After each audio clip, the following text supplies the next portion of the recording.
अमल देता हूँ। ये 5 बोल हैं जो इसकी एक तस्बीह गिड़गिड़ा के पढ़ ले, सारा साल हिफाजत, बरकत, राहत, आफियत, गैबी निज़ाम, मुरादें पूरी, बरकतें, रहमत। सूरतुन नास, कुल आऊज़ु बिरब्बिन नास, सूरतुन नास जो है ये बंदिश का इलाज है।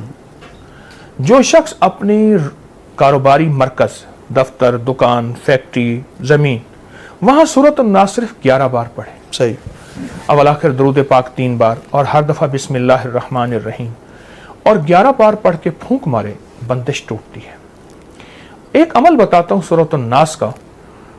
हफ्ते और मंगल के दिन, हफ्ते और सातों को बड़ा ताल्लुक है।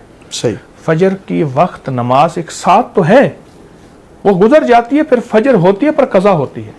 मगरिब एक घड़ी सात तो है, ये मगरिब का वक्त है। क्या ख्याल है? जोहर का वक्त एक सात तो है कि ये जोहर का, सहरी एक सात तो है जी। इफ्तारी एक घड़ी सात तो है कि ये सात आप इफ्तारी की है, ये सहरी की, आप खाना बंद कर दो। सही। मंगल के दिन जो बंदा जोहर की नमाज के बाद, मंगल के दिन जो बंदा जोहर की नमाज के बाद, और हफ्ते के दिन जो बंदा जोहर की नमाज के बाद जी। सिर्फ और सिर्फ एक तस्बीह या कादिरो या नाफिओ। अच्छा, ये वो वजीफा है, मैं इसको अमूमी भी बताता हूँ, लेकिन अब आपने यहाँ कहा है कि बंदिश तोड़ने के लिए। जी जी। हर नमाज के बाद नहीं, सिर्फ ज़ोहर के नमाज के बाद अव्वल आखिर 3 दफ़ा दुरूद शरीफ या कादिरो या नाफिओ। एक तस्बीह पढ़े, पर पढ़े ऐसे अल्लाह बंदा हो, गिड़गिड़ा के, अल्लाह हो और बंदा हो। बहुत ताकतवर चीज़ है। यहाँ हर अमल, जितने अमल मैं बता रहा हूँ, दावा नहीं करूँगा, हर अमल के मुस्तनद सबूत हैं मुस्तनद किताबों से। जी जी। एक बंदा कहता है कि मैंने ये पढ़ा नहीं जी, तो वो कहते हैं ये कहाँ से आए हैं, तो वो अपनी नावाकफियत को वाकफियत में ले आए। जी जी जी। उसकी नावाकफियत है। जी जी। हमारे लिए एतराज़ करने वाला भी काबिल एहतराम। जी जी। तो ये हमारे बड़ी बड़ी मुस्तनद अमलियात, मुस्तनद किताबों से ये अमल साबित हैं और इनकी किताबों में सबूत मौजूद हैं और मखलूक खुदा को नफ़ा मिल रहा है। जो चाहता है कि मेरी नस्लें खुशहाल हो जाएं और मेरी ज़िंदगी खुशहाल हो जाए, खुशहाल भी कैसी हो, खुशहाल भी ऐसी हो कि किसी की ना जेब पे नज़र पड़े, न किसी की इमदाद हो, न किसी की मदद हो, न किसी का हाथ ऊपर का हो और मेरा नीचे का हो, बिल्कुल ऐसा ना हो। सूरत अल मोमिनून की आखिरी 4 आयत है। मेरे हुजूर ने, मेरे आका ने फरमाया, मेरे हुजूर ने फरमाया, कसम है उस जात की जिसके कब्जे में मोहम्मद की जान है सल्लल्लाहु अलैहि वसल्लम, कि कोई बंदा इसको यकीन से पढ़ ले, पहाड़ भी अपनी जगह से हट जाए, पहाड़ भी अपनी जगह से हट जाए और पहाड़ भी अपनी जगह छोड़ दे। हाँ, यकीन से, यकीन से। जो शख्स इसको यकीन से पढ़ ले, बस यकीन कामिल। अल्लाह रिज़्क़ के दरवाजे कैसे खोलता है, अल्लाह वुसअत के दरवाजे कैसे खोलता है, अल्लाह रहमत के दरवाजे कैसे खोलता है। और ये आयत वो वाहिद आयत है जिन आयात के साथ, जिन वज़ाइफ के साथ, जिन दुआओं के साथ अल्लाह ने नस्लों को पालने के वादे किए हैं, ये आयत भी उन्हीं आयात में से है, उन्हीं दुआओं में से है, उन्हीं तस्बीहात में से है, उन्हीं अज़कार में से है। ये आयत, ये वो अमल है, ये वो अमल है जो ये अमल करेगा, रब सब कुछ के बावजूद भी जो रहमतें हैं इसकी तरफ मुतवज्जे हो जाएंगी। आफात, बलियात, अजाब, मसाइल, मुश्किलात, नाकामियां, परेशानियां उससे ऐसे हटेंगी और हत्ता के बलाएं, आफतें अगर उसका मुस्तहिक भी होगा। ये वो आयतें हैं कि अल्लाह पाक जल्ल शान हो इसके अपनी रहमत भेज के, इन आयतों का फैज और फजल और करम और बरकत भेज के अल्लाह उससे वो अजाब बला टाल के इसकी तरफ और इसकी नस्लों की तरफ रहमतों को मुतवज्जे फरमा देते हैं, बरकतों को मुतवज्जे फरमा देते हैं। इसकी नस्लों में राहतें, रहमतें, आफियतें आती रहती हैं जो बंदा भी ये आयत मुबारक पढ़ता है। जो बंदा भी इस आयत का विर्द करता है, ये इन अल्लाह वालों के अमल हैं जिनके अंदर बरकतें हैं और जिनके अंदर खैरें हैं। और फिर फरमाया, अज़ली करमल्लाहु वजहू का फरमान है, जिस बच्चे का अकीका ना किया जाए वो मौत या फिर तरह तरह की बलाओं और बीमारियों और मुसीबतों में मुब्तला रहता है। कितने बंदे ऐसे हैं जिनके अकीके नहीं थे, मेरी दरख्वास्त करने पे उन्होंने 40 साल, किसी ने 60 साल और किसी ने उससे भी ज्यादा अकीके किए। बच्चे का अकीका, यह हज़रात फरमाते हैं अगर नहीं करोगे तो तरह तरह की बीमारियां और मुश्किलात और मसाइल और परेशानियां जो हैं उसको हमेशा लगी रहेंगी जो अकीका नहीं करेगा। ये जिंदगी के सबक हैं जो ये हजरात हमें दे रहे हैं। अगला मोती सुने, फरमाते हैं 4 चीजें शैतानी वसवसों से हैं। 4 चीजों का ताल्लुक शैतानी वसवसों से है। एक, मिट्टी खाना। तो कौन कहते हैं? हजरत इमाम मूसा काज़िम सलामुल्लाह रिज़वानुल्लाह ताला अलैहि अजमईन का फरमान अर्ज कर रहा हूं आपकी खिदमत में। 4 चीजें इसका ताल्लुक शैतानी वसवसों से है और वो बंदे के ऊपर शैतान और जिन्नात और चीजें गालिब आ जाती हैं। एक, मिट्टी खाने वाला। दूसरा, खाली बैठे हुए मिट्टी या तिनके तोड़ने वाला। बंदा खाली बैठा ना, तिनके तोड़ रहा है या हाथ को मसरूफ रखा है, पेन बंद कर रहा है खोल रहा है, फिर मोबाइल का ढकना बंद कर रहा है खोल रहा है, हाथ मसरूफ रखा हुआ, किसी छेड़छाड़ कर रहा है खाली बैठा हुआ। अल्लाह वालों ने हमें जिंदगी का सबक दिया है। मुझे कुछ खबर नहीं थी, तेरा दर्द क्या है यार, अब तेरे आशिकों से सीखा, तेरे संग दर पे मरना, मुझे आ गया है जीना, मुझे आ गया है मरना। वह कि 4 चीजों से शैतानी वसाविस पैदा होते हैं और फिर शैतान इसके अंदर घर कर जाता है और जिन्नाती शैतानी तूफान, बंदिशें, परेशानियां, नाकामियां, ये किसने बयान किया? हजरत इमाम मूसा काज़िम ने।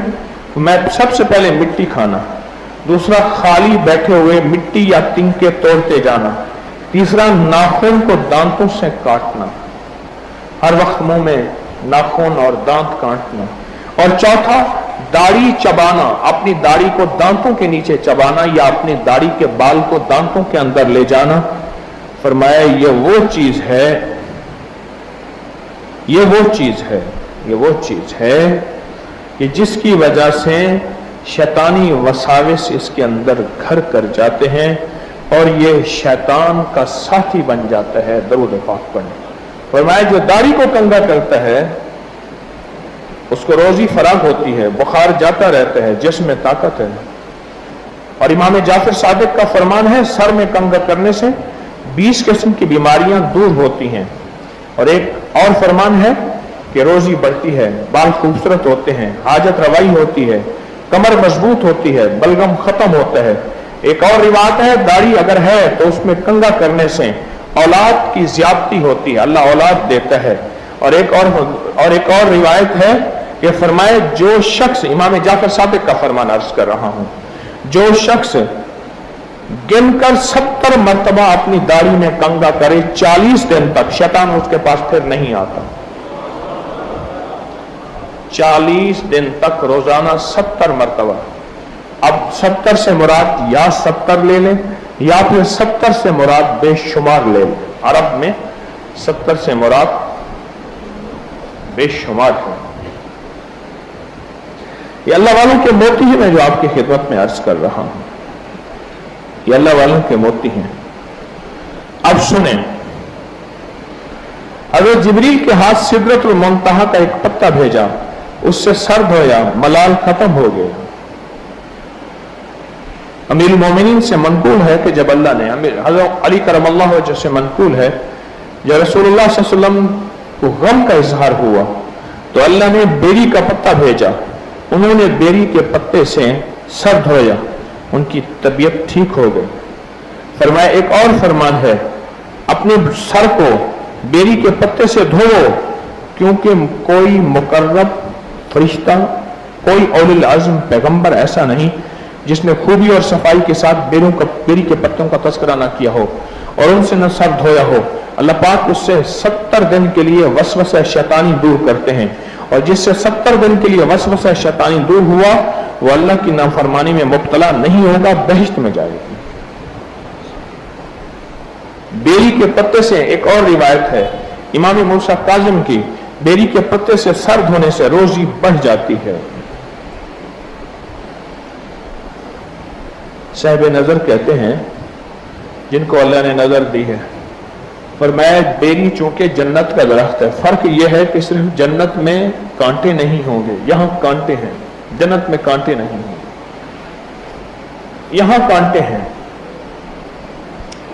बेरी के पत्ते दरख्त से जो बंदा सर धोता है, जिस्म धोता है, और मैंने आपको बेरी के पत्तों के अमल बताया हुआ है कि जो शख्स बेरी के 40 पत्ते ले ले, ये आले रसूल का इलाज और आले रसूल की निस्बतों से ये अमल बता रहा हूं। जो बंदा बेरी के 40 पत्ते ले, हर पत्ते पर 7 बार पहला कलमा ला इलाहा इल्लल्लाहु मुहम्मदुर रसूलुल्लाह पढ़े, जो शख्स पढ़े और फिर उस पत्ते को उबाल के उसका पानी से गुस्ल करे, एक बार चंद बार, उसके जिस्म से लाइलाज बीमारियां, जादू, बंदिशें, रुकावटें, मुश्किलात, मसाइल ये सब खत्म हो जाएंगी जो बेरी के पत्तों से नहाए। बेरी के पत्ते जो इससे गुस्ल करे, इसको उबाल के आप सारे घर के लिए एक ही बेरी के पत्ते बना सकते हैं। सारे घर के लिए एक ही पत्ते 40 पत्ते लें, हर पत्ते पर 7 बार कलमा पढ़ें और हर पत्ते पर 7 बार कलमा पढ़ के उसको उबाल लें, उसको उससे गुस्ल करें। एक पतीले में बना ले, एक बंदा उसमें से एक लोटा, एक मग ले ले और बाल्टी में डाल के गुस्ल कर ले और पानी उसमें डाल के। इसके फजाइल आपने सुने, कितने कमाल फजाइल हैं। और मैं कि जो बेरी के पत्तों से धो, क्योंकि कोई मुकर्रब फरिश्ते भी और औलिल आज़म पैगंबर ऐसा नहीं जिसने बेरी के पत्तों का तस्करा ना किया हो।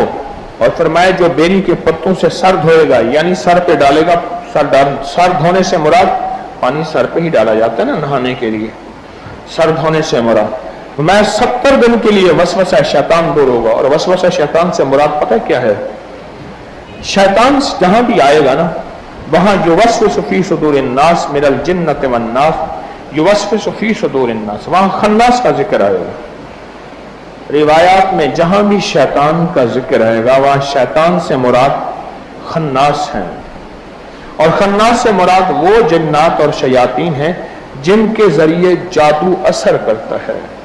देखो लफ्ज जादू पे गौर करो, मैं लफ्ज जादू बोल रहा हूं। जीम अलिफ जा को इलादा करो, दो को इलादा करो, अब बनेगा जा दो। जादू आई समझ? लफ्ज नहीं आई। अब जादू के ना जीम अलिफ जा, इसको इलादा करें, यह बन जाएगा जा बनेगा। आगे दाल वाव दो है। असल में जादू 2 लफ्जों से जमा हुआ है। जादू जो हुआ है जो 2 लफ्जों से जमा हुआ है। एक लफ्ज है जा, एक है दो। जब काला जादूगर काले जादू के ऊपर पूरा अमल करके, काले जादू पे पूरा अमल करके और उसको भेजता है अपने निशाने की तरफ। शाह अब्दुल कुद्दूस एक बहुत दुर्वेश थे, बड़ी सदियों पहले बुजुर्ग गुजरे हैं। वो बैठे थे तो ऊपर एक चमकदार चीज चलती जा रही थी, तो फरमाया देखो ये क्या है? फिर खुद ही फरमाया ये एक जादू की हांडी है जो उड़ रही है। और जादूगर ने कहा जा उसको दो। क्या दो? गम दो, दुख दो, बेऔलादी दो, मुश्किलात दो, परेशानियां दो, नाकामियां दो, हालात, कंदिशें, बंदिशें और रिस्क की तंगियां, औलाद, मसाइल, ये दो। تو فرمایا کسی جادوگر نے یہ کسی کے لیے بھیجا ہے. تو کہنے لگے میں حضرت اتر سکتا ہے؟ ابھی اتارتا ہوں. حکم دیا. وہ چیز روشنی تھی, اوپر جا رہی تھی, واپس آئی, دیکھا تو ایک دہکتا ہوا ایک ہانڈی کا انگارہ تھا. ہانڈی انگارہ دہکتا ہوا. وہ اترا. آپ نے اس سے پوچھا کس کے پاس بھیج رہے ہو؟ کس کے پاس بھیج رہے ہو؟ اس سے پوچھا کس کے پاس بھیجا گیا ہے؟ تو اس نے کہا جی مجھے فلاں فلاں بندے کے پاس, وہ فلاں جگہ رہتا ہے, اس کے پاس بھیجا گیا ہے. تو فرمایا کیا وہ اس قابل ہے کہ اس کے اوپر عذاب بھیجا جائے؟ کہا نہیں. تو کہا پھر تم کیوں جا رہے؟ کہا میں بے بس ہوں. وہ شیاطین جنات کہنے لگے جن کے ذریعے جادو بھیجا جاتا ہے, سنو غور سے اللہ والو, اور پھر آپ کو سمجھ آئے گی کہ بیری کے پتوں کی کیا تاثیر ہے. اور حضرت امام موسیٰ کاظم اور حضرت علی اور امام جعفر صادق کے فرمان میں عرض کر رہا ہوں آپ کی خدمت میں بیری کے پتوں کے بارے میں. اصل چیز ہے ماننا, اصل چیز ہے ماننا. اب دیکھیں خواتین گلیوں میں بیٹھی ہیں, اگر یہ خواتین کے دل میں اللہ ڈال دیتا کہ ہائے یہ گلی میں بیٹھی ہیں اور ہم کوئی ہاتھ بات نہیں, ساتھ لگ کے بیٹھ جائیں گی, ان کو منت کر کے اپنے پاس لے آئیں. اچھا ان میں اکثر وہ ہیں جو لاہور میں واپس جانے والی ہیں. آئے یہ مہمان خواتین کس کی ہیں؟ آل رسول آل بطول کی. یہ کن ہستیوں کی مہمان ہیں؟ اور یہ گلیوں میں بیٹھی رہیں. گلیاں بھری ہوئی ہیں لیکن بلڈنگز بھی بھری ہوئی ہیں, لیکن خواتین, میں ایک بات بتاؤں, مرد کو جگہ دے دے گا اور عورتوں کو جگہ نہیں دے گا. لیکن میں نے الحمدللہ تسبیح خانے میں اس کے الٹا دیکھا. جس کا اللہ نے دل لگا دیا تسبیح خانے میں اور جس کو تسبیح خانے کا فیض دے دیا, میں نے دیکھا ہے کہ خواتین گلی میں جا کے منت کر کے لے آتی ہیں کہ آپ آ جائیں. اچھا میرا ایک اصول ہے سفر میں, لفٹ میں جب کھڑا ہوتا ہوں تو کہتا ہوں آ جاؤ جگہ ہے, کیونکہ لفٹ کا اصول ہے یا نہیں چلے گی یا چیخو پکار کرے گی, ٹوں ٹوں ٹوں ٹوں کرے گی کہ بندے زیادہ ہیں. اور ہماری ترتیب زندگی میں ایسی ہی ہو. کچھ لوگ ہیں زندگی میں, ہر لوگ میں ہوتے ہیں کہ لفٹ کا انتظار کرتے ہیں, جب خود لفٹ مل جاتی ہے کہتے ہیں راستہ نہیں ہے, جگہ نہیں ہے. ٹرین میں خود چڑھ جاتے ہیں, دروازہ بند کرتے ہیں, کہتے ہیں اگلی بوگی میں جاؤ, اگلی بوگی میں جاؤ.